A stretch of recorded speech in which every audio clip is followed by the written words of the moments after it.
Hello everyone, this is Javamonk, and welcome to episode 5 of the Adventure Map Making series. So, last episode we built up the entirety of Mars, including the arena, the rooms, and Easter egg filled rooms, the gigantic parkour maze.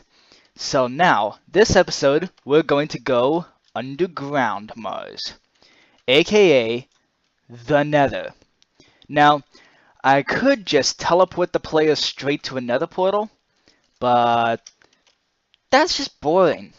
So instead, we're going to send them down a really long tube.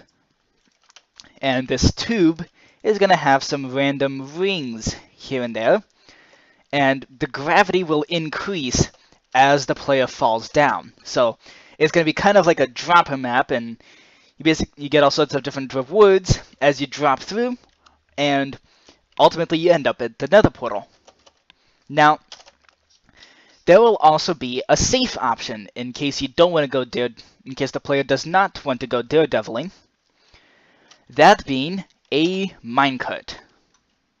That is weird. I seem to be having problems with the underground Mars gravity, because look at this. And it just disappears for some reason. So I think the problem, hold on. Here's one way I could test this.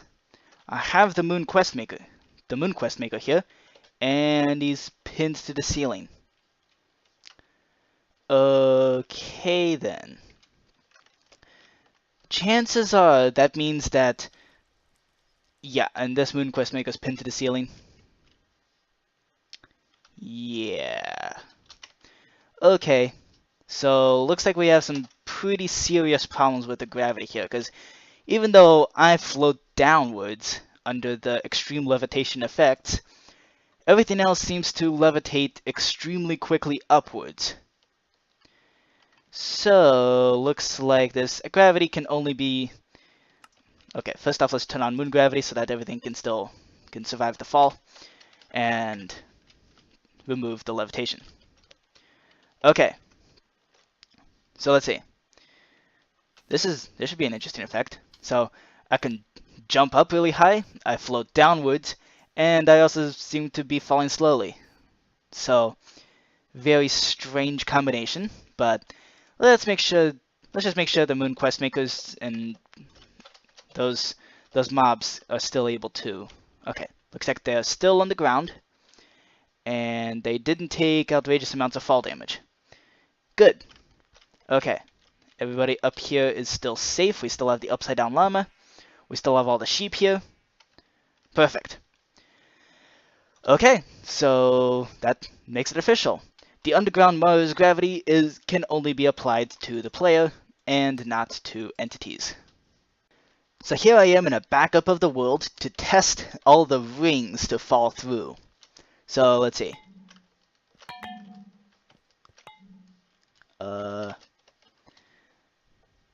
How many totems of Undying did I just get? That is way too many. Hold on. How many would I get if I step on all fours? Okay.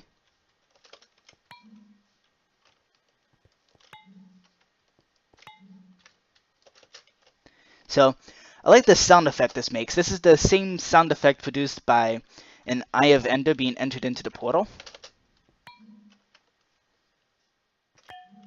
Okay, so far it seems to be working somewhat okay. Okay, I think I just got more totems than supposed to.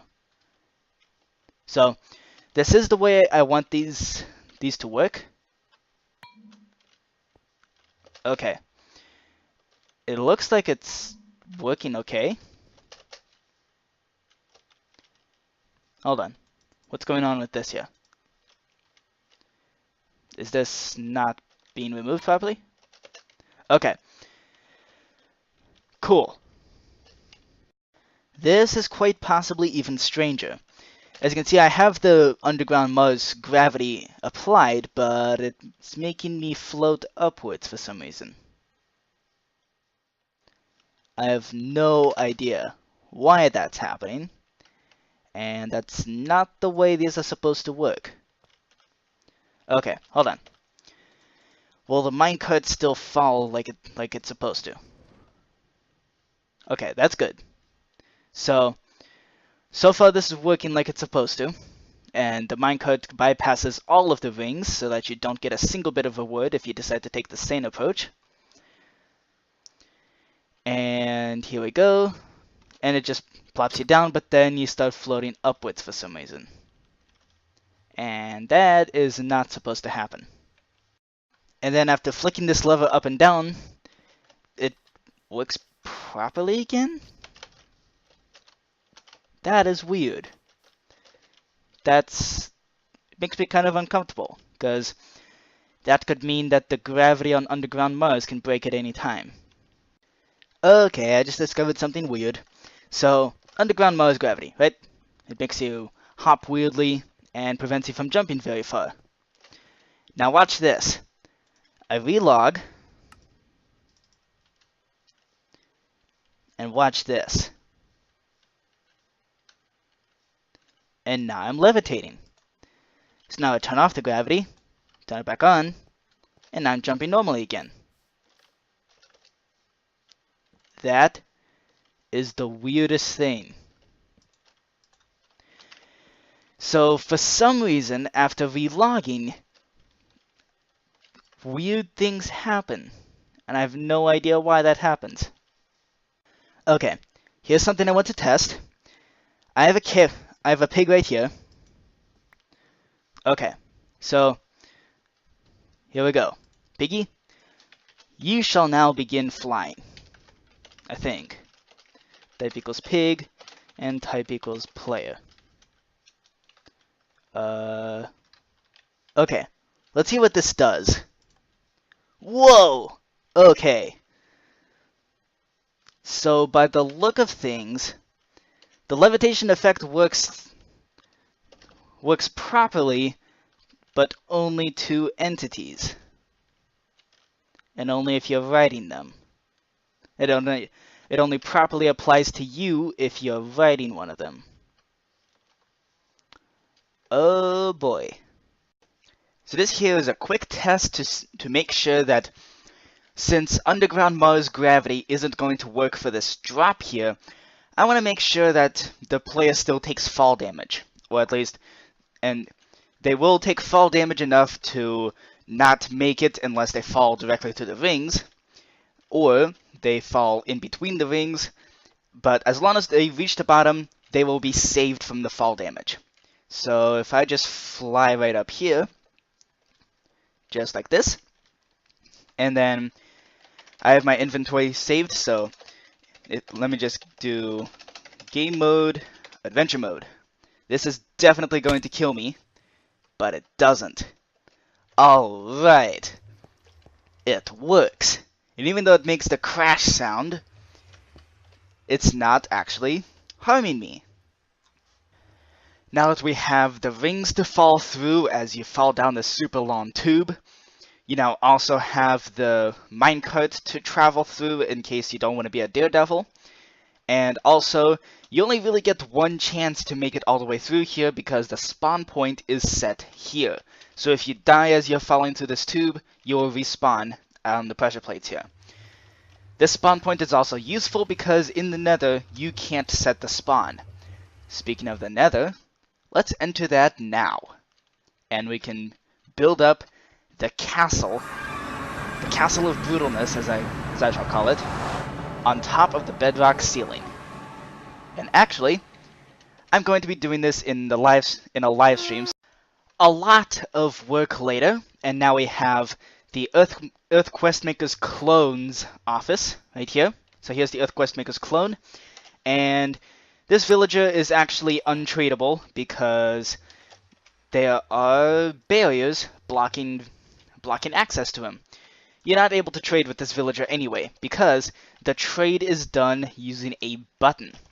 So this is where I learned how to use the /clear command, so basically /give and /clear commands and also do a /clear command on some totems of undying.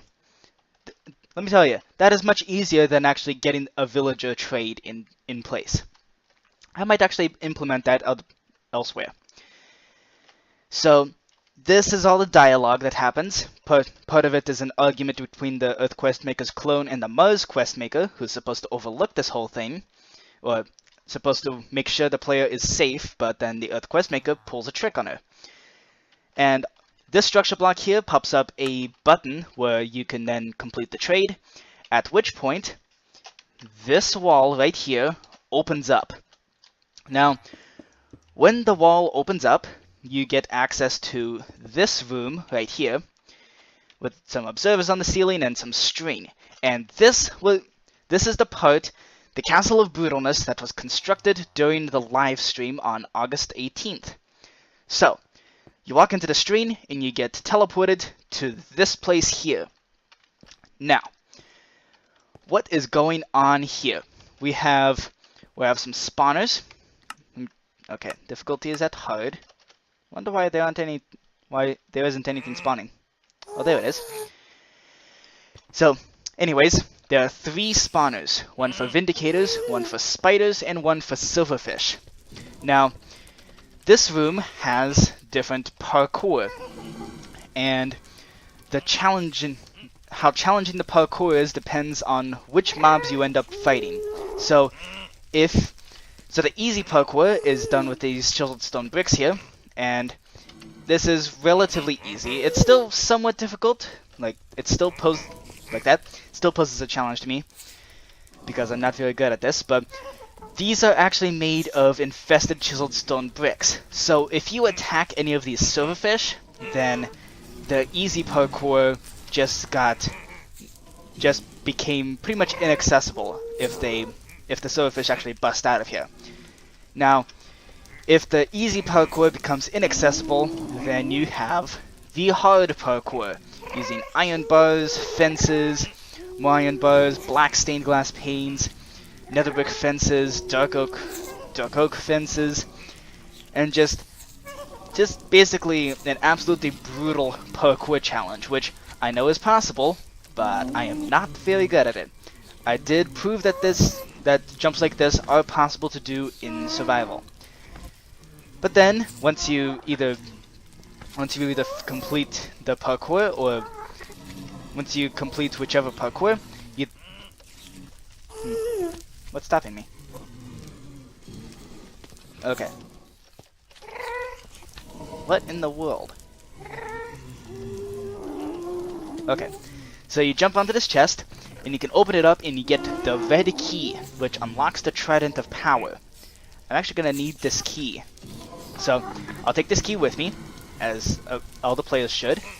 And then you have this nether brick fence staircase right here, which I get is difficult to see, which leads up to the mob room. Good luck with this room. You can, of course, just run straight through here, open the door, and try to escape. But then you have this drop chute right here, and hopefully you have enough health.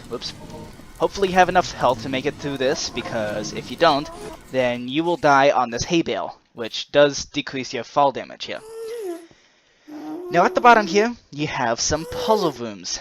So for example, this chest is locked unless you have the red key, which gives you the Trident of Power, which has Impaling 5 and Loyalty 1, and the green key, which unlocks the next door. Not this door, actually. So this door you unlock using just a simple AND gate here.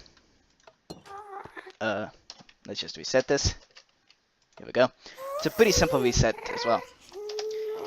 Now, to unlock this door here, you can't access it right now, but you can either drop your green key on the hopper, and that'll unlock the door, or if you did not get the green key, then you can use this thing right here, which is basically a rotating...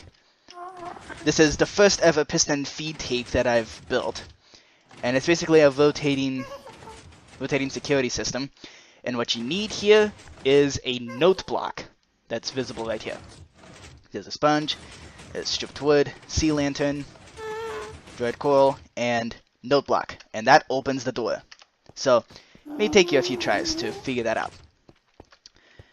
But either way, once you open the door, you can then climb right on through, and here is where you have an invisible maze. So here we go. It's a pretty confusing invisible maze. In fact, there's several loops, so this, by the way, is the solution to the invisible maze, and the cobblestone walls here are the places where you cannot go. So the way invisible mazes work is you basically have carpets on top of blocks. Some of those blocks are cobblestone walls, and if you make the ceilings 2 blocks tall, you cannot go over the cobblestone walls. But you can't tell that they're cobblestone walls because there's carpets above them. So this makes a nice invisible maze, and it's relatively short, but incredibly confusing. However, once you make it past this invisible maze, you can then open this door, and you get launched upwards, just like this. And then, you can then get into the door maze.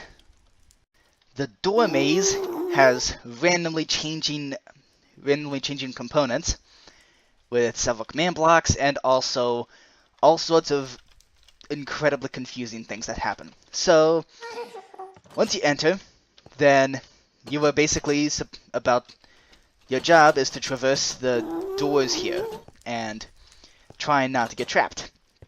There are a few places where you will actually fall down to the floor below, like that. So, there are some places where you can get trapped by the doors, and kind of like this. Oop. Let's see. This wall here will actually open, letting you through, but it doesn't actually get you anywhere.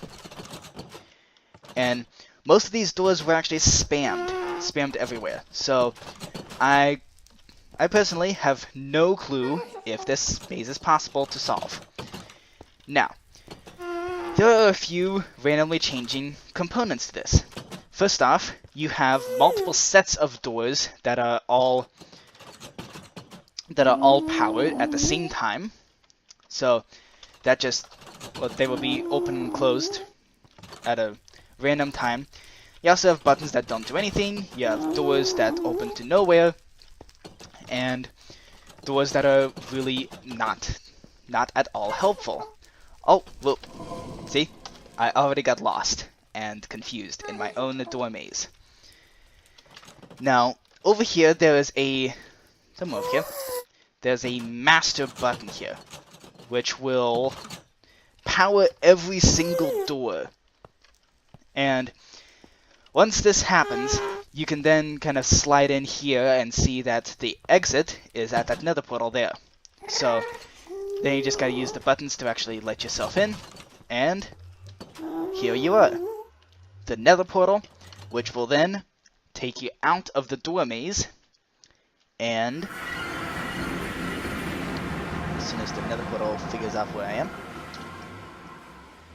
and it will load you right here in this nether portal, which is where the next questmaker's office will be.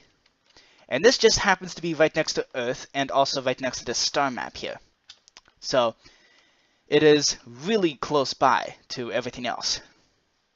Now, you might be wondering, and rightfully so, what would happen if you die while you're trying to traverse this castle.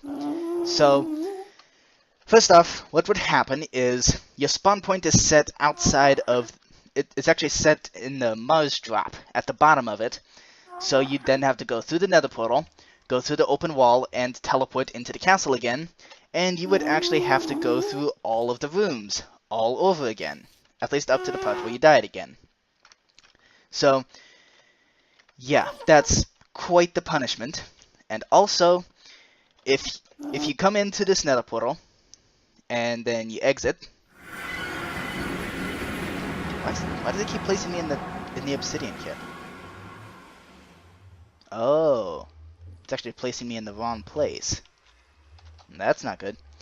Anyways, if you go back to the nether portal, then you will end up back at the Earth Questmaker clone's office. So, and the thing about the other Questmaker's clone is you can keep pressing this button to open the door, but the dialogue will only activate twice. Well, actually, it'll only activate once. So, that's what would happen if you were, let's say, foolish enough to go back to the portal after you already left the maze.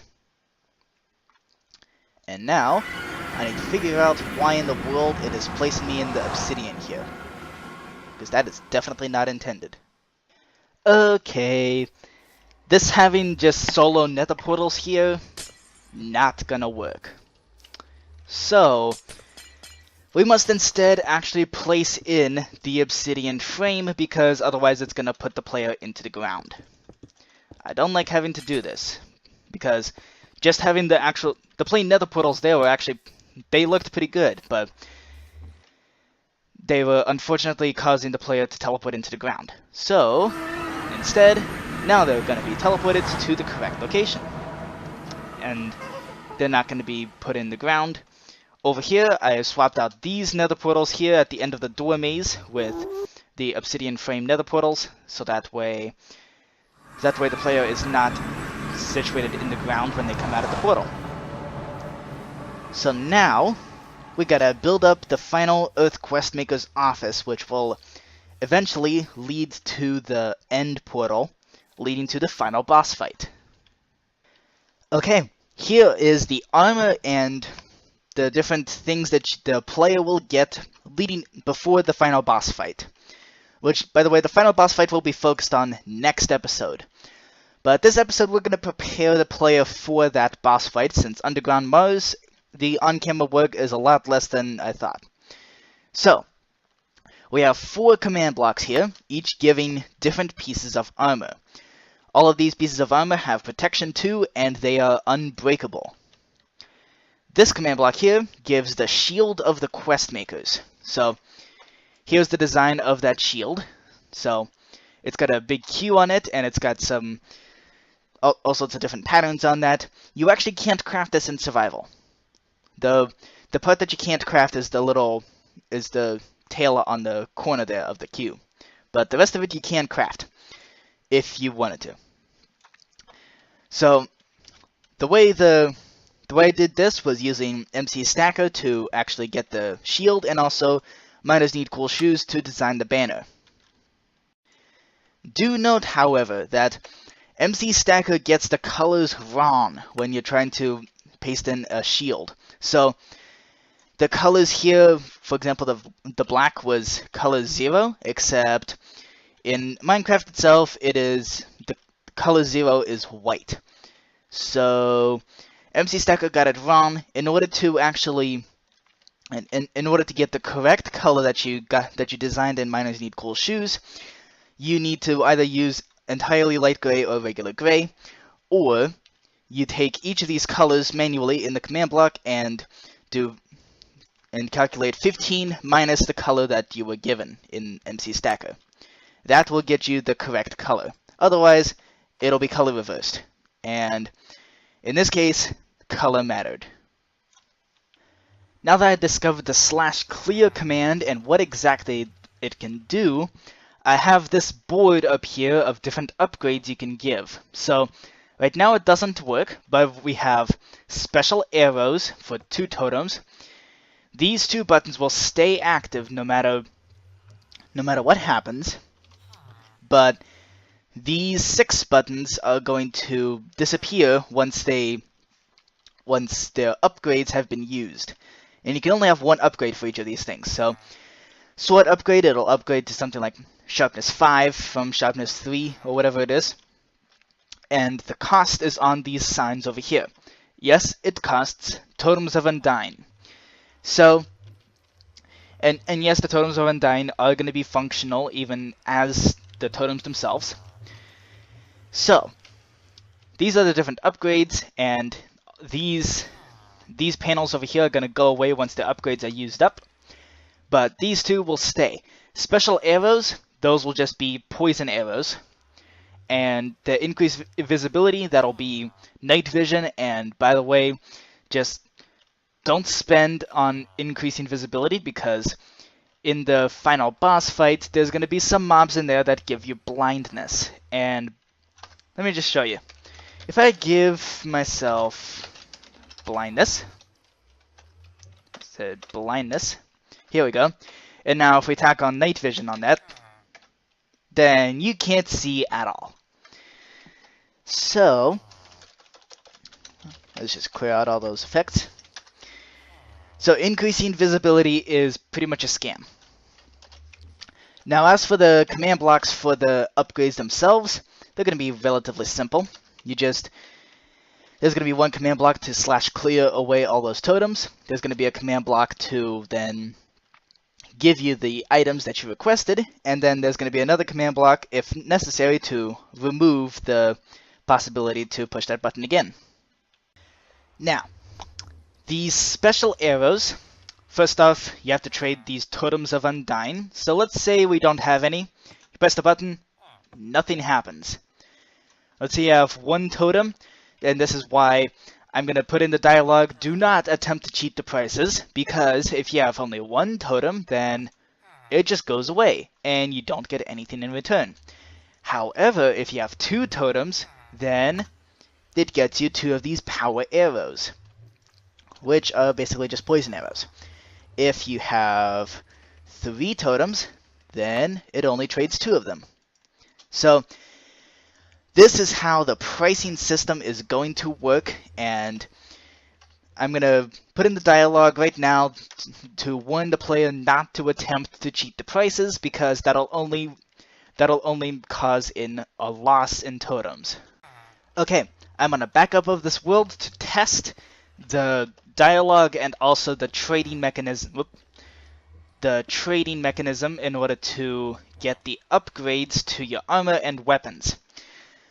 So let's see. You actually don't need the weapons themselves. You're just going to be given the weapons. You're not gonna have the old weapons taken away from you. So since we're on a backup, let's just real quick toss out all these totems. Just like this.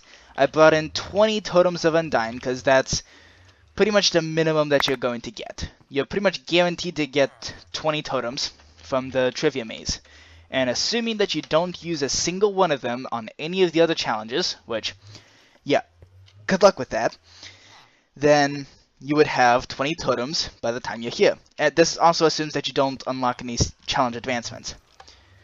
So let's see, it's good to see you again, can't help what took so long. You're supposed to just take a minecart and drop out the other end of Mars. And the Earth Questmaker's clone goes, fooled you guys, haha. And then to the Castle of Brutalness. You weren't supposed to go there. That would explain the burn marks. Something's very fishy. Someone hijacked the Minebook account and fooled the Mars Questmaker. And then when she should have known better, but let's not let it distract us from the fact that this is a momentous occasion, and you'll be facing off against the Killer Bunny. So then you'll be fighting the Killer Bunny's chief guards, and then the Killer Bunny himself. And don't underestimate the power of Bunny. And then I'll be right here to help you if you die, and in fact, take this armor. So, you get the armor here, and you get the shield of the Questmakers. I don't know what it is. I really like this shield. Just, yeah. And then it'll be a lifesaver, and then you can trade here. So you get an arrow, because the bow you get has infinity on it. So let's see. So if you don't have the... So let's see. Let's say I want a helmet. Here we go. This upgrade has protection 4. Let's get a chest plate. Also has protection 4. Leggings. Protection 4. Let's get a bow. That's power 5, punch 2, flame and infinity. So, bam. And it's also unbreakable. Just like every other item here. And let's see, you have 3, 4, 5, 6, 7, 8 totems here. So you upgrade your sword, and you upgrade your boots. So now you have 4 totems. Now, in that case, the only way that it would make sense to get the increasing visibility is if you unlocked some challenge advancements and got more totems of Undyne. So here's the special arrows, and If you decide to increase your visibility, then I'm going to have to give myself an extra totem, because otherwise just pushing that button would be a waste. So then, if I do that, I get a potion of night vision, which I can drink right now. So, here's the thing. If you push one of these buttons and you don't have the price needed, it's just a waste. So, if you decide you wanted special arrows, but you don't have the 2 totems required, then you just wasted that totem, which is very bad. So, here we now have 4 stacks of power arrows, and I'm pretty sure... it doesn't consume the arrows? I thought it did. Are they? Yeah, they're the poison arrows, because they're the closest to the bow itself. And then that's... Wait a minute. What is going on here? Okay, so by the look of things, if you use these power arrows here... What the? So they turn into uncraftable tipped arrows if you pick them up? Okay. That's really weird. So I guess they lose their name when you shoot them. Anyways, so it looks like the infinity effect enchantment does not change how these arrows act, but it does change how the normal arrows act. I think if you place the normal arrows in the offhand, then you use those arrows. But then if you place the power arrows, then you use them up. Okay, this works. I just didn't know how game mechanics worked. I hope you enjoyed this episode in the Adventure Map Construction series. So this episode, we built up Mars and also well, we didn't build up this castle of brutalness in underground Mars. Did that during the August 18th livestream. But it's an underground Mars, so I'm going to show it off anyway. So we have puzzle rooms, and also this episode we put in the Mars drop, which is... Let me just show this real quick. The Mars drop is this big, long netherrack tube filled with rings to fall through, which is basically a... You start up at the top, and it is where the Mars quest maker drops you off and says, okay, you're about to go to underground Mars. And this is to simulate the fact that you're falling very, very far. Now here's the thing. I've officially decided not to include special gravity for underground Mars.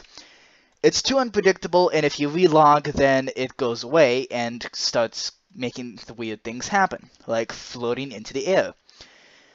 So, there will be no gravity for underground Mars. Instead, I'm going to use the excuse that Mars already has lower gravity than Earth, so the heavier gravity for underground Mars is the same as Earth gravity. Anyways, thank you for watching. I hope you enjoyed this. If you did, please let me know. And I will see you next episode, where we focus on the final boss fight. See you then.